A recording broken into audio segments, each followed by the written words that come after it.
시간 우리 하나님께서 우리에게 주시는 말씀을 함께 읽도록 하겠습니다. 하나님께서 우리에게 주시는 말씀은 마태복음 21장 1절부터 11절까지의 말씀입니다. 마태복음 21장 1절부터 11절까지의 말씀을 우리 같은 목소리로 함께 읽도록 하겠습니다. 마태복음 21장 1절부터 11절입니다. 함께 읽지요. 시작. 예수와 그 제자들이 예루살렘에 가까이 이르러 올리브산에 있는 벳박의 마을에 들어섰다. 그때에 예수께서 두 제자를 보내시며 그들에게 말씀하셨다. 맞은편 마을로 가거라. 가서 보면 나귀 한 마리가 매여 있고 그 곁에 새끼가 있을 것이다. 풀어서 나에게로 끌고 오너라. 누가 너희에게 무슨 말을 하거든 주님께서 쓰려고 하십니다 하고 말하여라. 그리하면 곧 내어줄 것이다. 이것은 예언자를 시켜서 하신 말씀을 이루시려는 것이다. 시온의 딸에게 명하여 말하여라. 보아라, 내 임금이 내게로 오신다. 그는 온유하시어 나귀를 타셨으니 어린 나귀 곧 멍에 매는 짐승의 새끼다. 제자들이 가서 예수께서 지시하신 대로 어미 나귀와 새끼 나귀를 끌어다가 그 위에 겉옷을 얹으니 예수께서 올라타셨다. 큰 무리가 자기들의 겉옷을 길에다가 폈으며 다른 사람들은 나뭇가지를 꺾어다가 길에 깔았다. 그리고 앞에 서서 가는 무리와 뒤따라오는 무리가 외쳤다. 호산나 다윗의 자손께 복되시다. 주님의 이름으로 오시는 분 더없이 높은 곳에서 호산나. 예수께서 예루살렘에 들어가셨을 때에 온 도시가 들떠서 물었다. 이 사람이 누구냐? 사람들은 그가 갈릴리 나사렛에서 나신 예언자 예수라고 말하였다. 아멘. 아멘. 천고마비의 계절이라는 말이 있습니다. 제가 별로 좋아하진 않았습니다. 말과 함께 저도 살이 쪘기 때문이지요. 말은 높지 않습니다. 하늘은 높고 말은 살찐다 라는 이야기이지요. 대한민국에 가을을 두고 일컫는 말입니다. 저는 가을의 하늘이 참 좋습니다. 제가 어릴 때 이 미세먼지가 있었는지 없었는지 기억이 잘 안 나요. 가을의 하늘은 참 예뻤다라는 기억이 저에게는 굉장히 강한 것 같습니다. 서늘하니 높고 푸른 하늘. 괜시리 그걸 보면 제 마음까지 이렇게 탁 넓어지는 기분이거든요. 이런 가을의 하늘과 비교해 보면 찌는 여름의 하늘은 좀 그렇습니다. 물론 좋기는 하지만 좀 그렇습니다. 그렇지만 불볕 더위를 내뿜는 하늘도 하늘은 역시 하늘인 것 같아요. 하늘은 쳐다볼 때마다 언제나 넓고 시원한 마음을 저에게 줍니다. 가뜩이나 더위로 찌든 좁은 마음으로 하늘을 이렇게 바라보고 있노라면 하늘이 더욱 위대해 보이기도 합니다. 또 하늘은 공평하다는 것을 느낄 때가 많아요. 비를 내려도 가뭄이 있어도 그 지역을 사는 누구에게나 공평합니다. 우리 집에 가뭄이 있으면 보라 집사님 집에도 가뭄이 있는 거예요. 그렇죠? 미영 목사님 집에도 가뭄이 있는 거예요. 그러니까 이렇게 공평하구나라는 생각을 많이 하게 됩니다. 그래서 하늘이 부럽고 하늘처럼 살아보는 게 어떤 건가 이런 생각을 참 많이 하게 됩니다. 나도 하늘처럼 어느 한쪽으로 치우치지 말고 좀 고루고루 비추면서 살아가 보자 라는 마음이 제 마음에 하늘을 볼 때마다 드는 것 같아요. 이번 주에는 이정하라는 시인이 쓰신 고슴도치의 사랑이라는 시를 읽을 수 있는 기회가 있었습니다. 쿡쿡 찔리는 말이시여서 여러분과 함께 나누어 보려고 합니다. 전문은 이렇습니다. 서로 가슴을 주어라. 그러나 소유하려고 하지 말라.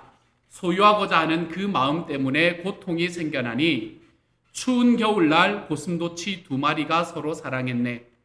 추위에 떠는 상대를 보지 못해 자신의 온기만이라도 전해주려던 그들은 가까이 다가가면 갈수록 상처만 생긴다는 것을 알았네.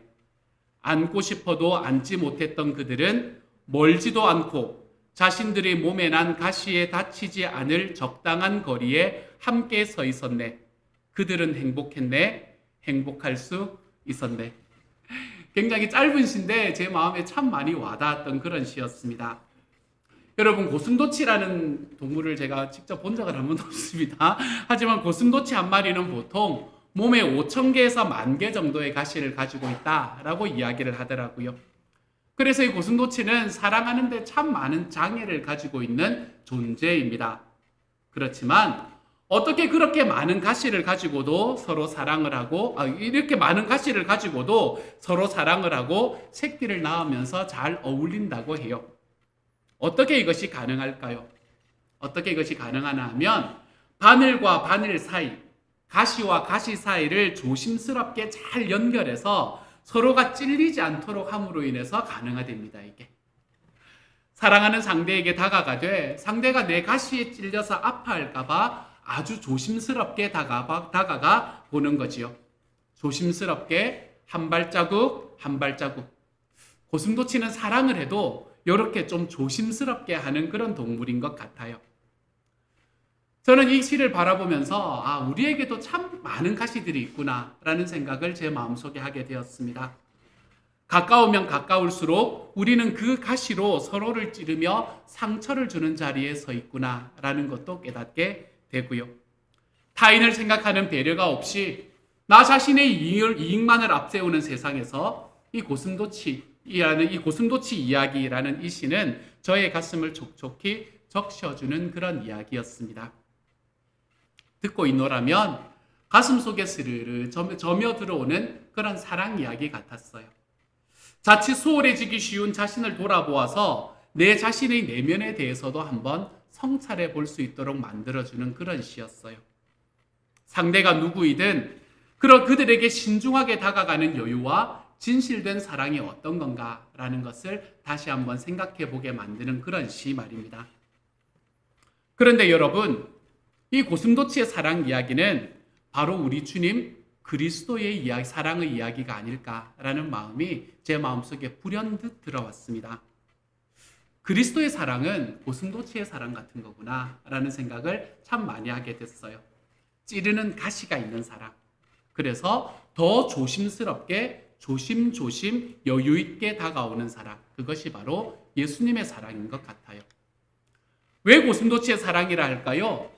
예수님의 사랑에는 무엇이 함께 있기 때문인가 하면 예수님의 사랑에 십자가가 함께 있기 때문이에요. 주님이 짊어진 십자가에는 가시가 있기 때문에 그렇지요. 주님께서 우리를 대신해서 쓰신 그 가시관은 저주의 가시관이었습니다. 주님이 쓰신 가시관은 그냥 여느 가시가 아니라 광야에서 자란 굉장히 날카로운 송곳을 가진 그런 가시였었어요. 이 가시관이 주님의 머리에 깊이 씌워지는 그러한 십자가. 그래서 주님의 머리에서는 주르르 생피가 흘렀을 겁니다. 그 모습을 아랑곳하지 않고 그 날카로운 가시관을 이마 깊숙이 짓눌러 씌웁니다. 그때 예수님의 머리는 아마 온머리가 깨어져서 박살이 날 듯이 아픔이 가득한 그런 가시관이었을 거예요. 이 가시관을 쓰고 주님은 십자가에 올라가셨습니다. 주님의 두 손과 두 발에는 쇠못이 박히게 되었지요. 살갗이 찢긴 사이에서 역시 생피가 줄줄줄 흘러내렸을 겁니다. 그 검붉은 피는 저주의 가시체에 찔려서 흘리신 예수님의 피였지요. 인류의 죄악을 담당하시느라고 우리 주님께서 흘려주신 바로 그 피였습니다. 아니, 저와 여러분이 지금도 찌르고 또 찔러서 지금도 쏟아내게 하는 핏물일지도 모릅니다. 내 이기심, 내 시기심, 내 자만심이 가시가 되어서 찌르고 또 찔러서 흘러내려오는 핏방울, 그것이 바로 예수 그리스도의 십자가에 매달려 있는 핏방울이었을 거예요. 이처럼 십자가의 가시는 예수님의 사랑과 함께 있었습니다. 그렇지만 이분에게는 이렇게 십자가를 짐으로 인해서 죽으셨던 이 죽음이 끝이 될 수가 없으신 분이셨지요. 예수님에게 죽음은 다시 살아나는 길목일 뿐이었습니다. 사망은 부활의 통로일 뿐이었지요. 그래서 주님은 결국 죽음을 이기고 다시 살아나셨습니다. 할렐루야. 살아나신 주님은 우리에게 십자가의 사랑으로 다가오십니다. 십자가의 사랑은 가시가 있지만 그렇기에 더욱더 조심스럽게 인격적으로 이해하며 살피며 다가오시는 우리 주님의 사랑. 그래서 정말로 인격적인 사랑, 그것이 바로 예수님께서 우리에게 부어주시는 예수님의 십자가의 사랑이 되는 거예요. 주님의 사랑과 승리를 보여주는 십자가와 부활의 본격적인 시작, 그것이 바로 오늘 우리가 읽었던 본문에서 시작이 되었습니다. 오늘은 종려주일, 예수님께서 예루살렘에 입성하신 것을 축하하는 날입니다. 우리는 먼저 여기서 한 가지 질문해 보아야 할 것이 있지요. 그것은 주님께서 과연 예루살렘 성에 왜 입성하셨는가? 라는 겁니다. 안 가시면 안 됐나? 왜 꼭 입성을 하셨지? 라는 거예요. 물론 주님께서 예루살렘에 입성하신 이유는 그때 살아가는, 그리고 오늘을 살아가는 저와 여러분과 같은 모든 인생들을 구원하시기 위한 과정이었어요. 예수님께서 이 예루살렘으로 들어가신 이날 이후에 며칠 후면 예수님은 유대의 관원들에게 잡혀가실 것이었고 재판을 받으실 것이었으며 십자가에 달리실 것이었어요. 그런데 이런 사실을 아는 사람은 이때 당시는 예수님 한 분밖에 없었습니다. 아무도 몰랐어요, 이거를. 그 당시에 많은 유대인들이나 제자들은 무슨 생각을 하고 있었나 하면 예수라는 사람은, 이 예언자와 같은 사람은 자신들을 로마의 압제로부터 구해줄 유대인의 왕이다, 이렇게 생각했던 사람이 바로 이 사람들이었다는 거예요. 당시의 유대와 사마리아 지역은 로마의 총독이 다스리고 있었습니다. 유대와 사마리아 지역 이외의 지역들에서는 로마로부터 파송받은 왕들이 다스리고 있었고요. 특별히 그때에 갈릴리와 베레아를 통치하던 왕, 그 사람이 바로 성경에 나오는 헤롯 왕, 헤롯 안티파스라는 왕이었습니다. 그런데 이 헤롯 안티파스라는 왕은 백성들을 구원해 줄 수 있는 능력 있는 왕이 전혀 아니었습니다. 사람들이 보기에도, 또한 하나님이 보기에도 이 사람은 로마의 하수인으로 오히려 백성들을 억압하고 핍박하는 존재였지요. 그렇기 때문에 유대 백성들에게는 구원에 대한 갈망이 더욱더 강렬했는지도 모르겠습니다. 이렇게 강렬한 구원에 대한 갈망, 우리가 여기에서 구원받을 것이다, 하나님께서 우리를 여기에서 해방시켜 주실 것이다 라는 그 갈망들을, 강렬한 갈망들을 가지고 있는 사람들의 환영을 받으면서 예수님은 지금 예루살렘 성으로 들어가고 있는 겁니다. 얼마나 보기 좋아요, 여러분. 교회 오는데 10사람만 나를 위해서 막 소리 질러줘도 기분 좋잖아요. 괜히 한 목장에서 이렇게 두 줄로 이렇게 열 지어가지고 막 이것만 한번 해줘도 괜히 막 귀에 걸리고 그러잖아요. 근데 온 성이 막 나와가지고 예수님께서 들어오시는 그 길을 막 환영해 주었으니 그때는 얼마나 기분이 좋았을까요? 당장은 보기가 좋은 길이었지만 결국은 죽음과 고난으로 연결되었던 길. 아마 보통 사람이라면 피하고 싶었던 곳이었을 겁니다. 그렇지만 주님께서는 담담하게 그 길을 걸어가고 계셨지요.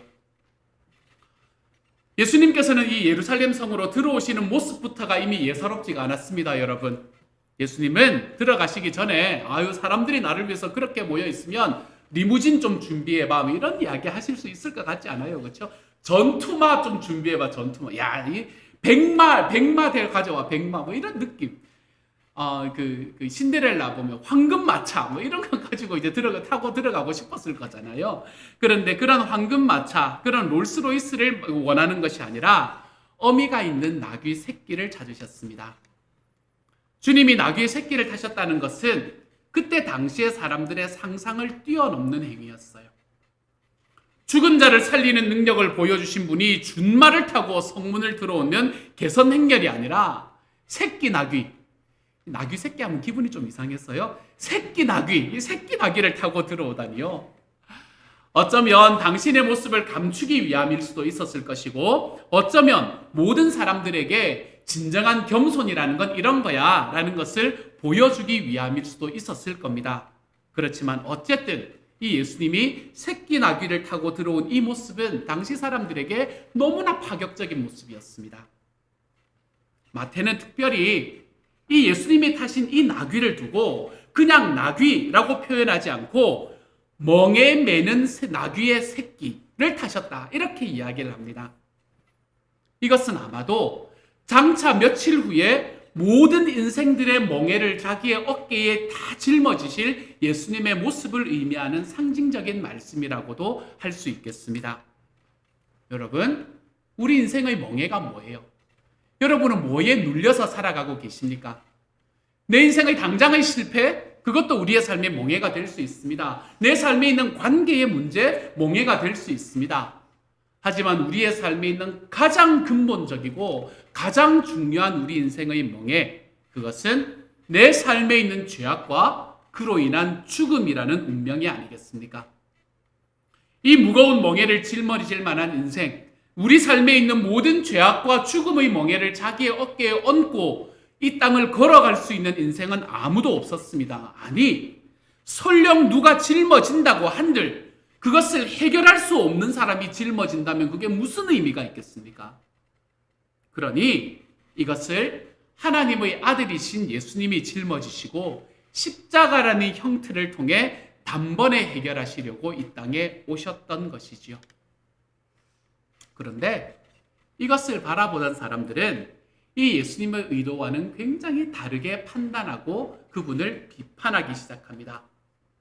나귀를 타고 예루살렘의 성문으로 들어오시는 예수님을 바라보며 그 많은 유대인들은 과연 무슨 생각을 했기에 그들이 그렇게 열렬하게 기뻐하며 환영했을까요? 이 별로 기뻐하며 환영할 일이 아니죠, 그렇죠? 죽기 위해서 오는 길인데 야, 죽기 위해서 잘 왔습니다 이런 사람이 어디 있어요? 놀리는 것도 아니고, 그렇죠? 근데 왜 이들은 이렇게 열렬하게 기뻐하면서 환영했을까요? 그 이유를 두 가지 정도로 살펴볼 수 있을 것 같습니다. 먼저 첫 번째로 이들의 열렬한 환영은 오늘 본문의 5절 말씀 때문이었습니다. 5절의 말씀을 함께 한번 읽어보도록 하십시다. 같이 읽습니다. 시작. 시온의 딸에게 말하여라. 보아라, 내 임금이 내게로 오신다. 그는 온유하시어 나귀를 타셨으니 어린 나귀 곧 멍에 매는 짐승의 새끼다. 아멘. 이 말씀이 왜요?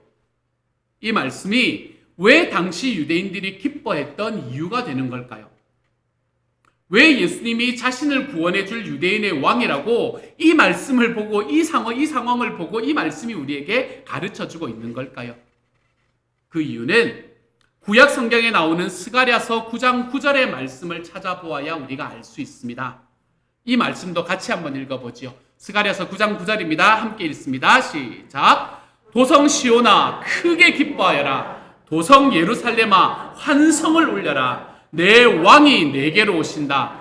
그는 공의로우신 왕, 구원을 베푸시는 왕이다. 그는 온순하셔서 나귀, 곧 나귀 새끼인 어린 나귀를 타고 오신다. 아멘. 어떤가요? 아까 우리가 읽었던 5절의 말씀과 완전히 똑같은 이야기가 기록되어 있지 않습니까? 그렇죠? 스가랴라는 사람은 두 번째 성전인 스룹바벨 성전이 만들어질 때에 그 성전의 건축을 독려했던 사람이었습니다. 그러니까 이 사람은 두 번째 성전인 스룹바벨 성전이 지어지던 어간 주전 한 516년경에 예언했던 사람이 바로 이 사람이었지요. 그래서 이 말씀은 소위 메시아 본문으로 굉장히 유명했습니다. 여기에서 왕이 너에게로 온다 라고 이야기했지요. 그렇죠? 그분은 공의롭고 구원을 베푸시고 온순하다라고 이야기를 합니다. 거기에 대해서 너무나 구체적으로 나귀 새끼인 어린 나귀를 타고 오신다라고까지 하였으니 이 백성들이 지금 자기 눈앞에 펼쳐지고 있는 예수님의 모습보다 더 정확한 예언의 시련이 어디 있겠습니까, 여러분?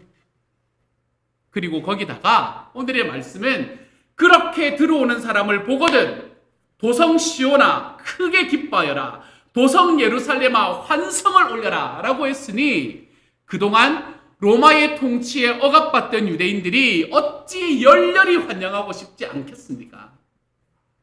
거기다가 이 9절의 말씀과 연결되는 스가랴 9장 10절의 말씀은 이렇게 기록되어 있습니다. 이것도 같이 한번 읽어보죠. 함께 읽습니다. 시작. 내가 에브라임에서 병거를 없애고 예루살렘에서 군마를 없애며 전쟁할 때에 쓰는 활도 꺾으려 한다. 그 왕은 이방 민족들에게 평화를 선포할 것이며 그의 다스림이 이 바다에서 저 바다까지 유프라테스 강에서 땅 끝까지 이를 것이다. 아멘. 이 말씀을 보면 이것은 문자적으로 유대 땅 예루살렘의 해방을 이야기하는 것이 너무나 분명하지 않습니까? 즉 그때 당시의 유대 민족들이 생각하는 꿈만 같은 로마로부터의 해방, 이것을 가리키는 말이 아니고 무엇이겠습니까, 여러분? 그리고 그 일을 이루어 주실 왕인 메시아가 지금 그들의 눈앞에 있는 것처럼 보이니까 어떻게 그들이 크게 기뻐하고 열렬히 환영하지 않을 수 있었다는 말이겠습니까? 그래서 이들은 이렇게 구약 성경에 나오는 메시아가 자기 눈앞에 나타나는 이 열정, 그 열렬함, 그 뜨거움, 그것으로 이제 우리는 로마로부터 해방되겠구나 라는 그 마음으로 인해서 이 예수님을 열렬히 환영하는 자리에 서 있었던 것이지요. 두 번째로, 또한 이들이 예수님을 열렬하게 영접한 두 번째 이유는 죽었던 나사로를 살리신 예수님의 이적에 대한 소문이 그들에게 들려왔기 때문입니다. 요한복음 12장 17절 18절에 보면 유대인들이 예수님을 열렬하게 환영하게 되었던 두 번째 이유가 죽었던 나사로, 이미 죽은 지 나흘이나 되어서 부패하였던 나사로를 살리신 이야기를 들었기 때문이다 라고 이야기합니다. 말씀은 이렇게 기록합니다. 들어보세요. 또 예수께서 무덤에서 나사로를 불러내어 죽은 사람들 가운데서 살리실 때에 함께 있던 사람들이 그 일어난 일을 증언하였다. 이렇게 무리가 예수를 맞으러 나온 것은 예수가 이런 표징을 행하셨다는 말을 들었기 때문이다. 아멘. 이렇게 이야기를 하는 거예요. 유대인들이라 하면 워낙에 율법적으로 중무장된 사람들이거든요. 그러므로 그들은 마음이 워낙에 완고한 사람들입니다. 절대 안 바뀝니다, 여러분. 율법으로 꽉 차있기 때문에 이 내가 가지고 있는 율법의 바깥에 조금이라도 벗어나는 것에 대해서는 절대로 마음을 바꾸지 않습니다. 그러니 그들이 무언가를 쉽게 믿을 수 있는 사람들이 절대 아니었어요. 뭔가 새로운 것이요, 절대로 쉽게 믿을 수 있는 사람들이 아니었습니다. 그런데 그렇던 그들에게도 죽었던 나사로를 살리셨다는 이 스토리는 아주 대단한 뉴스거리였던 것 같아요. 더욱이 예수님께서 무덤에서 나사로를 불러내어 살리실 때에 함께 있던 사람들이 일어난 그 일을 증거하기 시작했거든요. 증언하기 시작했거든요. 이런 기적에 대한 소문이 당시의 사람들이 예수님을 열렬하게 환영했던 이유였습니다. 표징을 그들이 들었기 때문에 그래요. 많은 유대인들은 예수님이 십자가에 달리심으로 죄를 용서해 주시고 죽음에서 자유롭게 만들어주시는 이유로 예수님을 믿으려고 한 것이 아니었습니다. 이것 때문에 예수님을 환영한 것이 아니었어요. 단지 그의 표정만 보면서 열광하고 따랐던 것이지요. 이것이 바로 이들이 예수님을 영접하고 환영했던 두 번째 이유였습니다. 그리고 그렇게 며칠이 지났습니다. 예수님은 이제 당신이 사랑하는 제자들을 떠나서 그들의 멍에를 짊어지실 시점이 가까워 온 것을 아셨습니다. 그래서 제자들과 함께 최후의 만찬을 함께 나누었지요.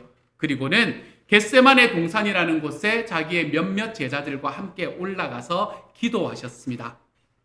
예수님은 정말 절박한 기도를 드리는데 그 옆에서 코를 드리렁 골면서, 이게 성경의 말씀을 보면 원어를 보면 코를 골며 잤다라는 그 단어가 나옵니다, 여러분. 실제로 베드로가 그렇게 코를 골면서 자고 있는 그 제자들을 바라보면서 예수님께서는 당신이 짊어지실 운명에 관해서 준비하는 기도를 주님께 드리셨지요.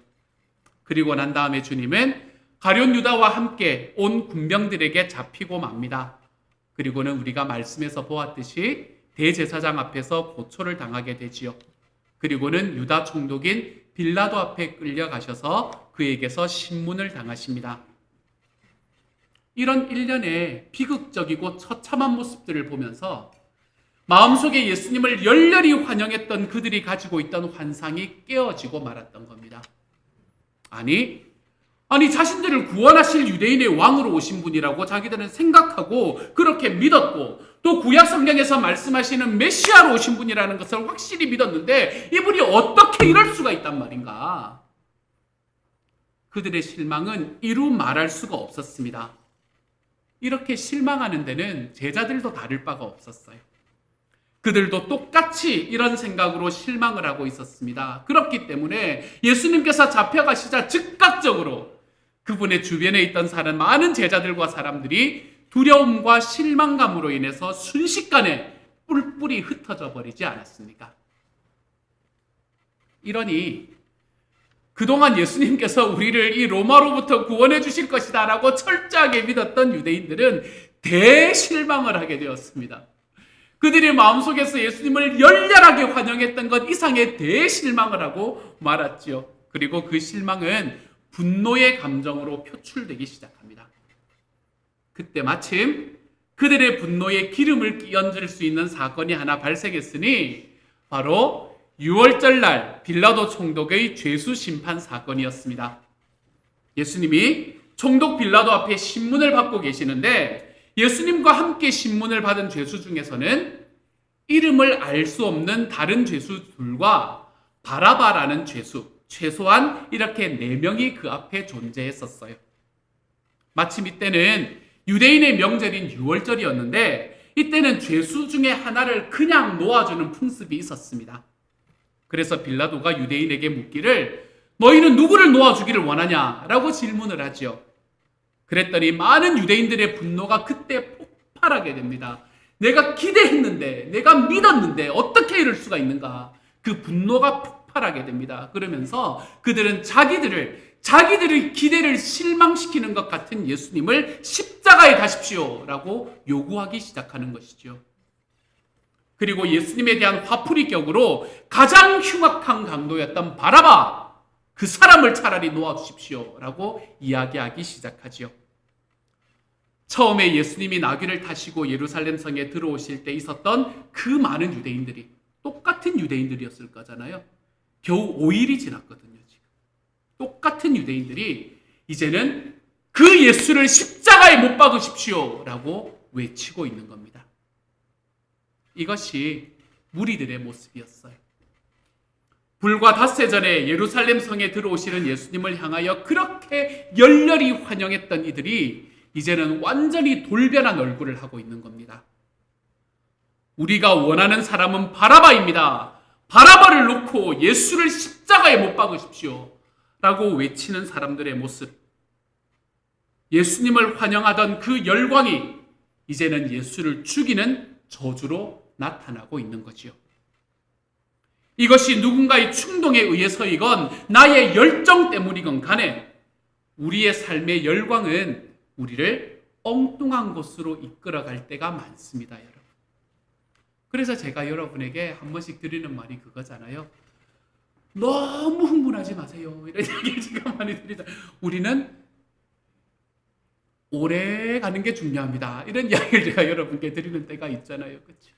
우리의 이 열광 있잖아요. 이 열광은 그것이 누군가의 충동 때문이건 그렇지 않건 간에 우리를 엉뚱한 곳으로 이끌어가는 때가 생각보다 많습니다.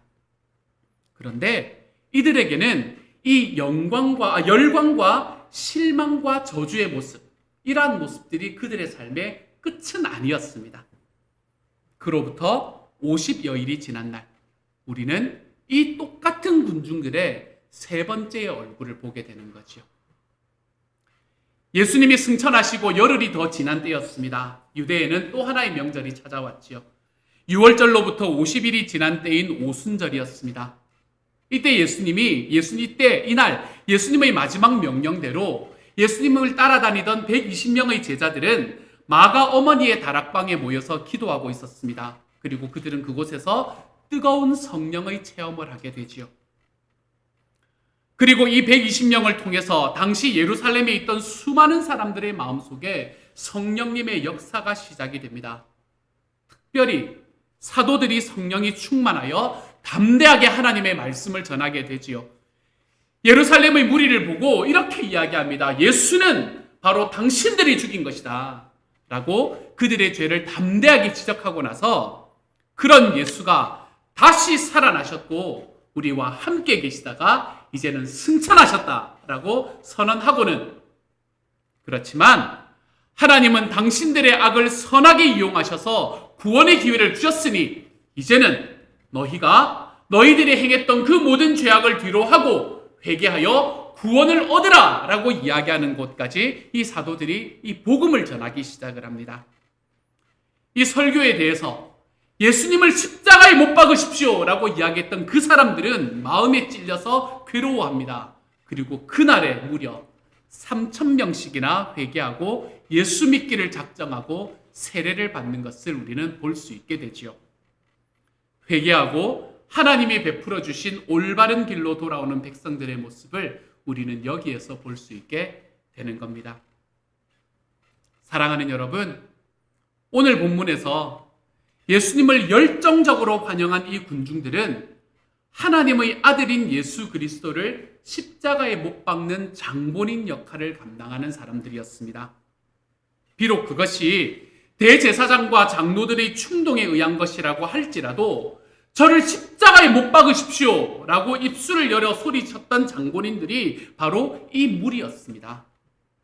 누가 뭐래든 어떤 변명과 핑계가 있든 그들이 분명히 예수를 십자가에 못 박는데 결정적인 역할을 한 것이 사실이었습니다. 최종 판결은 총독 빌라도가 있었습니다. 하지만 그 빌라도가 했던 오판은 저들의 밀란을 두려워했기 때문에 오판을 할 수밖에 없었던 거지요. 그래서 이 군중들, 지금 예수님이 예루살렘에 들어오실 때에 예수님 앞에 자기가 가지고 있는 온 열정을 다해서 호산나 다윗의 아들이여 라고 이야기하던 이 사람들이 바로 하나님의 아들을 죽인 사람이 되어버리는 겁니다. 그러므로 이들은 마땅히 하나님 앞에 최고의 형벌을 받아 마땅한 사람들이 되어버렸지요.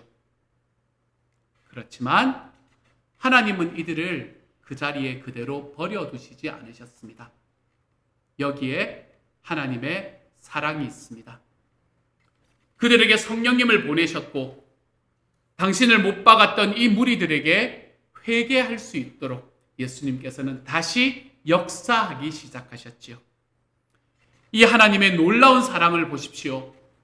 기억하십시오, 여러분. 그들은 주님을 배신했어도 주님은 그들을 버리지를 않았습니다. 주님의 가슴에 못 박았던 이들, 그리고 그 얼굴에 침을 뱉었던 장본인들, 십자가에 못 박으라고 외쳐댔던 무리였지만 이 군중들을 사랑하시고 그들에게 회개를 촉구하시고 그들이 주님께로 돌아올 수 있도록 그들의 가슴과 영혼 속에 역사하셨던 분이 바로 배신당하셨던 당사자인 예수 그리스도였습니다. 저는 우리가 이 그리스도의 십자가에서 이처럼 저와 여러분에게 흘러나오는 하나님의 사랑을 좀 볼 수 있는 저와 여러분들이 되어 가시기를 소망합니다. 우리를 향한 주님의 십자가가 사랑의 십자가였다면 우리의 삶 속에서 우리가 지고 가야 할 십자가도 역시 사랑의 십자가라는 것을 좀 기억할 수 있기를 소망합니다. 요한일서 4장 10절의 말씀입니다. 우리 함께 한번 읽어보십시다. 시작. 사랑은 이 사실에 있으니 곧 우리가 하나님을 사랑한 것이 아니라 하나님이 우리를 사랑하셔서 자기 아들을 보내어 우리의 죄를 위해서여 화목 제물이 되게 하신 것입니다. 아멘. 감사한 말씀이지요. 그런데 이 말씀은 11절과 12절의 말씀과도 함께 연결되어 있음을 우리가 좀 기억할 줄 알아야 합니다. 11절과 12절의 말씀도 같이 한번 읽어보죠. 같이 읽습니다. 시작. 사랑하는 여러분, 하나님께서 이렇게까지 우리를 사랑하셨으니 우리도 서로 사랑해야 합니다. 지금까지 하나님을 본 사람은 없습니다. 그러나 우리가 서로 사랑하면 하나님이 우리 가운데 계시고 또 하나님의 사랑이 우리 가운데서 완성된 것입니다. 아멘. 예수님의 사랑은 배신한 사람들에게 다시 회개할 수 있는 기회를 허락해 주셨습니다. 예수님께서는 그들의 열광에 부화뇌동하지 않으셨습니다. 그들의 분노와 실망에 좌절하지 않으셨습니다. 그리고 자기에게 주어진 길을 묵묵히 걸어가시면서 그들을 사랑하시는 길을 선택하셨습니다. 동일한 예수님은 저와 여러분에게도 똑같이 다가오십니다. 십자가는 아픕니다, 여러분. 십자가는 가시와도 같습니다. 그래서 그분은 저와 여러분에게 더욱 조심스럽게 다가오시는 분이십니다. 그리고는 내가 너를 이처럼 사랑했으니 너희도 서로를 사랑하며 살아가 보지 않으련. 주님은 우리에게 이렇게 권면하시고 부탁하십니다. 이것이 십자가로 보여주신 우리 예수 그리스도의 사랑입니다. 우리는 이번 주 고난 주간을 함께 지나가게 될 것입니다. 고난은 그 자체로는 힘듭니다, 여러분. 고난이 좋은 사람이 어디 있겠어요?